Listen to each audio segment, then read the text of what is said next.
सर्वेभ्यो नमो नमः छात्रों, आज हम हल करेंगे हाई स्कूल की मुख्य परीक्षा वर्ष 2022-23 सामाजिक विज्ञान का जो पेपर है इसके कितने प्रश्न आपने सही किए और कितने प्रश्न गलत किए, इनको हम मिलाने वाले हैं। तो चलिए शुरू करते हैं।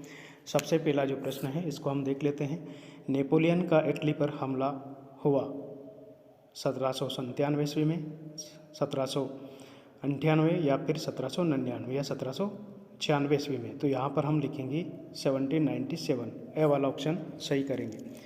दूसरा प्रश्न है, गांधी इरविन समझौता हुआ था। गांधी इरविन समझौता कब हुआ था? 5 मार्च 1931, 4 मार्च 1932, 3 मार्च 1930 या फिर 2 मार्च 1933। तो यहाँ पर हम लिखेंगे 5 मार्च 1931, पहला वाला ऑप्शन राइट कर देंगे। निम्नलिखित में से कौन सा वक्तव्य बहुउद्देशीय नदी परियोजनाओं के पक्ष में दिया गया है? दिया गया तर्क नहीं है। तो यहाँ पर आपको स वाला जो ऑप्शन है उसको राइट करना है। बहुउद्देशीय परियोजनाओं से वृहद स्तर पर विद्या विस्थापन होता है और आजीविका खत्म होती है। स वाला ऑप्शन आपको राइट करना है। इसके बाद चौथा प्रश्न है, इनमें से कौन सी फलीदार फसल है? दालें, ज्वार, मोटे अनाज या फिर तिल? तो यहाँ पर आपको लिखना है ए वाला पहला ऑप्शन दालें। पांचवा है, निम्न में से कौन सा उद्योग दूरभाष, कंप्यूटर आदि निर्मित करते हैं? स्टील, इलेक्ट्रॉनिक, एल्यूमिनियम, प्रगलन या सूचना प्रौद्योगिकी? तो आपको यहाँ पर राइट करना है सूचना प्रौद्योगिकी। छठा है, निम्न में से कौन सा राज्य हजीरा विजयपुर जगदीशपुर पाइपलाइन से नहीं जुड़ा है? मध्य प्रदेश, महाराष्ट्र, गुजरात, उत्तर प्रदेश? तो यहाँ पर आपको ब वाला ऑप्शन राइट करना है महाराष्ट्र। अब रिक्त स्थान की पूर्ति है प्रश्न नंबर 2। तृतीयक क्षेत्र को भी कहा जाता है। तो यहाँ पर आपको लिखना है सेवा क्षेत्र भी कहा जाता है, सेवा क्षेत्र लिख देंगे। बैंक पर देने वाले ब्याज के ऋण से अधिक ब्याज लेते हैं कौन से? जमा ऋण पर, यानी कि आपका जो जमा धन होता है उस पर।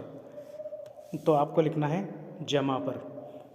बड़ी कंपनियों को कहते हैं, इनको कहते हैं बहुराष्ट्रीय कंपनियां। तो आपको लिखना है बहुराष्ट्रीय कंपनी।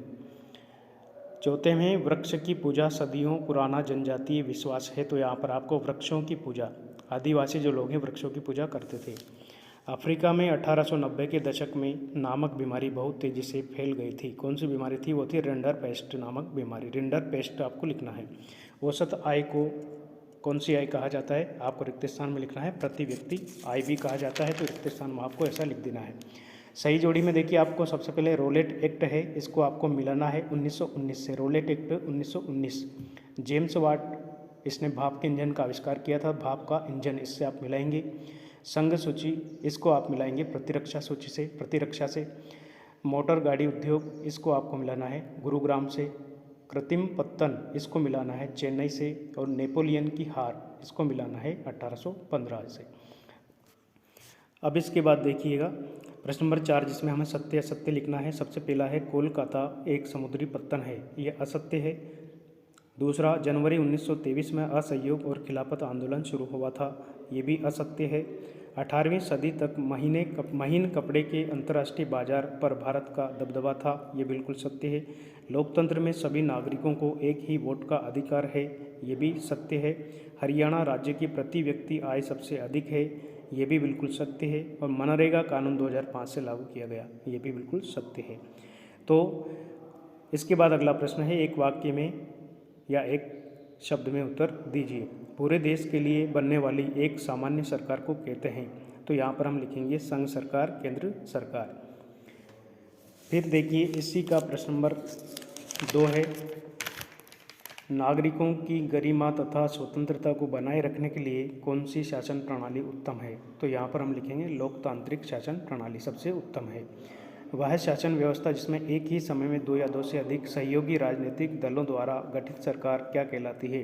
तो 2 या 2 से अधिक जो सहयोगी दल मिलकर अगर सरकार बनाते हैं तो उसको कहते हैं गठबंधन सरकार।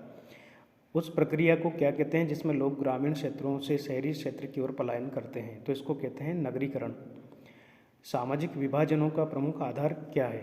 तो इसका प्रमुख आधार है जन्म। किन्हीं 2 देशों का नाम बताइए जहाँ पर मजबूत लोकतंत्र है? तो यहाँ पर हम लिख देंगे इंग्लैंड, संयुक्त राज्य अमेरिका और भारत, यहाँ पर मजबूत लोकतंत्र है। इस प्रकार से आपने कितने ऑब्जेक्टिव प्रश्न सही किए, कितने गलत किए, आप आसानी से मिला सकते हैं। यदि आपको वीडियो अच्छा लगे तो आप मेरे चैनल को सब्सक्राइब जरूर करें। वीडियो देखने के लिए आप सभी का बहुत बहुत धन्यवाद।